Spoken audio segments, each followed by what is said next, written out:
Good evening. I'm Enarida Lord and welcome to Churikua.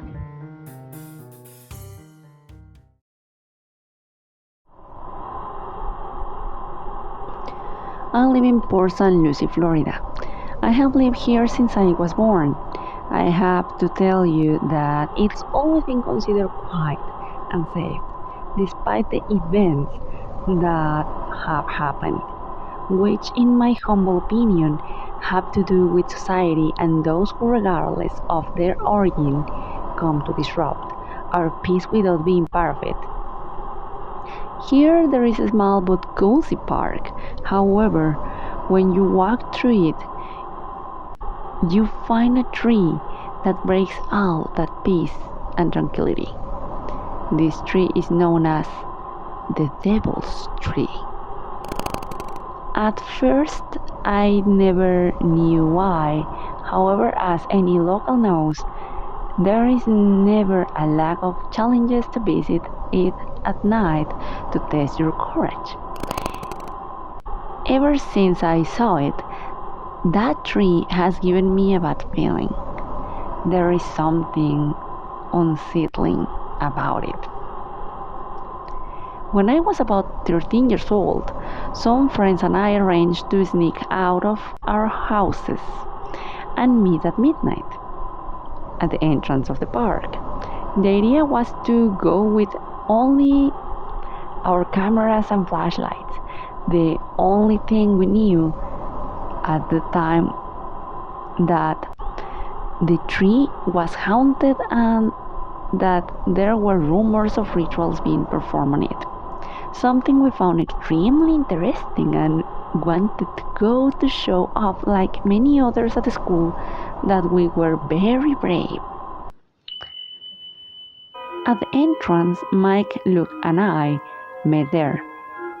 We walked and went to the tree. The first thing we felt was a stench like a dead animal. We assumed it was probably a bird or a squirrel. We decided to shine the flashlight and take some pictures. We alternated and took pictures of each other in the tree. However, the strange thing started when we rested a little at its feet. We sat down and suddenly felt as if we couldn't stand up. Lutz's family was religious and soon started praying again and again and again until somehow, as he gigged and tried to get up, he managed to get up and lift Mike up, and Mike and him then helped me up. No wonder we ran outside. I took a look at the tree and there was a strange mist around it, shadows on its roots. We ran with all our might to the entrance of the park. Once there, we went over what we would tell the others. As you can imagine, we told only what was convenient for us, and taking into account that the photos were blurry.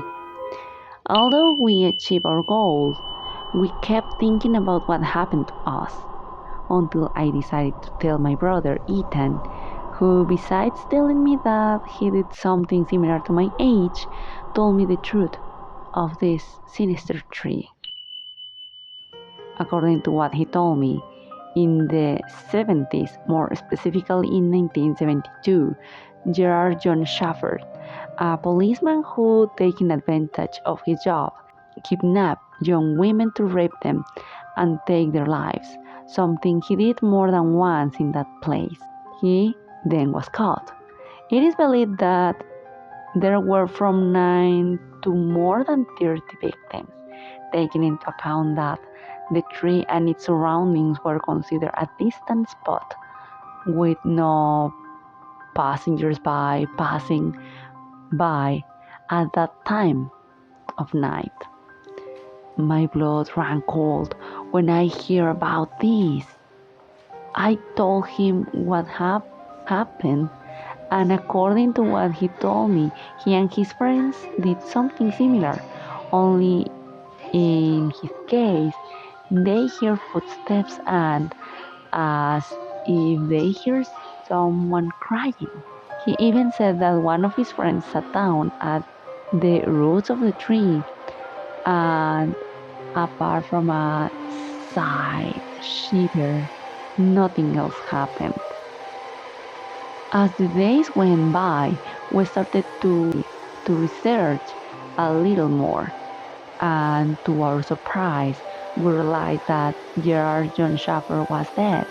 He was murdered by his cellmate in 1995, and doing a little account, Ethan went to that tree before that year, and me some years after his death. How much evil can be left in a place that could bring us calm and tranquility? Not to mention that now here is still this cursed tree which already tried to cut down and has never been achieved. So in the doubt, is it Gerard John Schaffer who is guarding the tree or the devil himself after such heinous acts committed in this place? Now, tell me, what do you think?